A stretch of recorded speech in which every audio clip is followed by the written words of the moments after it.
मुझे कुल्लू डिस्ट्रिक्ट में आज तीसरा दिन है और तकरीबन 60 घंटे के करीब हो चुके हैं।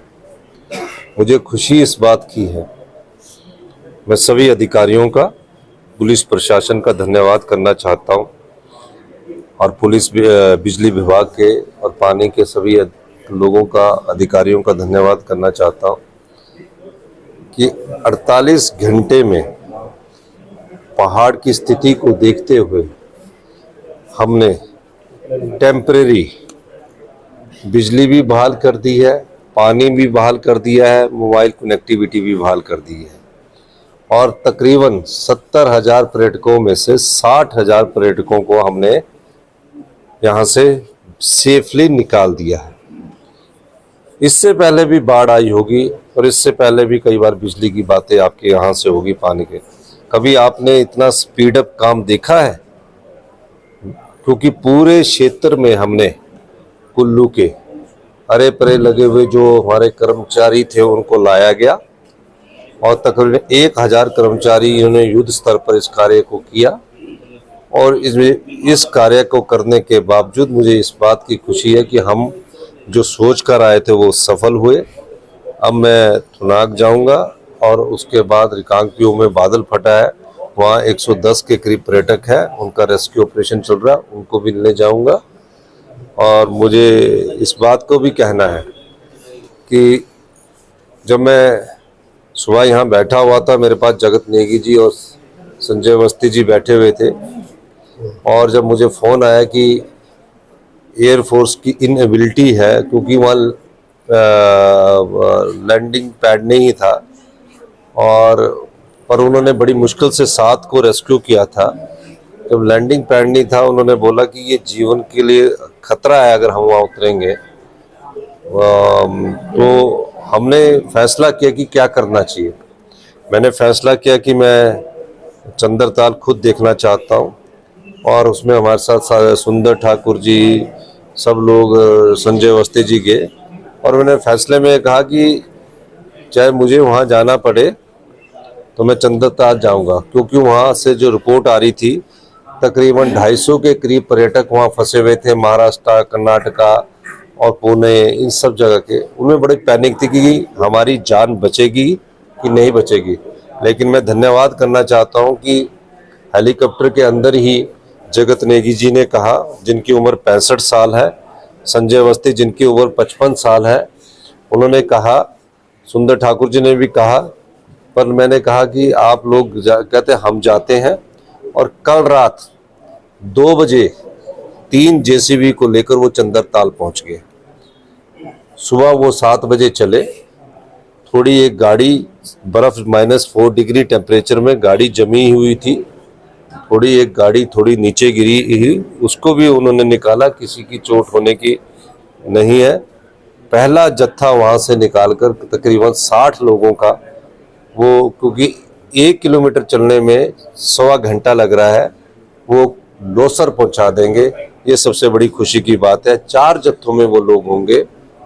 जगत नेगी जी उस जत्थे का नेतृत्व कर रहे हैं और डीसी जो एएसपी और मयंक है वो लास्ट जत्थे में आएंगे। गाड़ियां वहाँ जम चुकी है, तो ये हमारे लिए बड़ा सुकून की बात है कि जहां एयरफोर्स का लैंडिंग पैड ना होने का इनोवेबिलिटी शो की, हमारे मंत्रियों ने अपनी जान की परवाह ना करते हुए जगत नेगी और संजय अवस्थी जी ने रात को 2 बजे मुझे संपर्क किया और अब जब वो चले तब आधा किलोमीटर 9 बजे मुझे जब उन्होंने फोन किया तो आधा किलोमीटर आगे आ चुके थे। उस समय एक गाड़ी को थोड़ी सी खड्ड की तरफ को खिसक गई थी, तो धीरे धीरे वो शाम को पहुंचेंगे। ये सबसे बड़ा रेस्क्यू ऑपरेशन हमारा है, जिसके लिए मैं दोनों मंत्रियों का तहे दिल से, जगत नेगी जी का और उनका धन्यवाद करना चाहता हूँ, जो जीवन में खेलकर, अपने जीवन पर खेलकर उन 250 पर्यटकों की जान बचाने के लिए बाहर निकले हैं। सर, सरकार की तरफ से सेंध में जो है राहत सामग्री और इस बात की है कि कुछ पर्यटक जो है वो अपनी गाड़ियां नहीं छोड़ना चाहते, वो वहीं रहना चाहते हैं। वो सोच रहे सड़कें ठीक होगी, लेकिन सड़कों को ठीक होने में काफ़ी समय लगेगा। अभी हमने फैसला किया है कि डिप्टी कमिश्नर और एसपी साहब जहां गाड़ियों की एक रिसिप्ट देंगे और जब सड़क ठीक हो जाएगी उस रिसिप्ट को दिखाकर वो अपनी गाड़ी ले जा सकते हैं। इस प्रकार की व्यवस्था हम करने जा रहे हैं। दूसरा, अभी हमारा जो ध्यान तीर्थन और कसोल में जो बसे हुए यंग जनरेशन है उसमें से कुछ आगे हैं, कुछ चाह रहे हैं कि वहीं रहना चाह रहे हैं। इजरायली नागरिक है, उनको इजराइल एम्बेसी वाले चाह रहे हैं कि हम अपने हेलीकॉप्टर से उठा ले, तो हमने कहा आप उठा लो अगर आना चाहते हैं। कई पर्यटक ऐसे भी जो अभी रहना चाहते हैं, तो मैंने उनसे अनुरोध किया है पुलिस के विभाग से, आज हमारे एक एसपी को हम कसोल में ही डिप्यूट कर रहे हैं और वो पूरे उन पर्यटकों से बात करके कि आप गाड़ी के बगैर ट्रांसपोर्टेशन के द्वारा उनको हम लाना चाहते हैं, लेकिन सबका इंटरेस्ट जो अब फंसे हुए 10,000 पर्यटक है कि हम अपनी गाड़ियों के साथ जाना चाहते हैं। तो मैं उनसे भी अनुरोध करूंगा, बहुत बड़ा डैमेज हुआ है, हमें रिस्टोरेशन के लिए टाइम लगेगा, गाड़ियां हम आपको बाद में आपको दे देंगे, हमारा अधिकारी जो सरकारी है उसकी रसीद आपको मिल जाएगी। तो इस दृष्टि से भी हम काम कर रहे हैं। लोकल को राहत कैसे पहुंचाएंगे? बहुत सारे लोग ऐसे जिनको मेरा मानना है कि अभी सैज पहुंचकर हमने तुरंत प्रभाव से 1 लाख रुपया उन परिवारों को दिया और लोकल के लिए भी अभी डीसी साहब तीर्थन वैली में हमारे अधिकारियों को भेज रहे हैं और जो हमारे और भी राहत शिविरों में सबको 1 लाख रुपया राहत देने का हमने फैसला किया। कल ही 50 लाख का आवंटन जो राहत शिविरों में थे उनको किया। इतना और राहत की राशि भी मैंने काफी बढ़ाई है। इतना तेज कार्य जो हुआ है उसके लिए आप सब लोगों का भी धन्यवाद करना चाहिए कि आपने भी देखा होगा कि इतना तेज कार्य आज से पहले नहीं हुआ।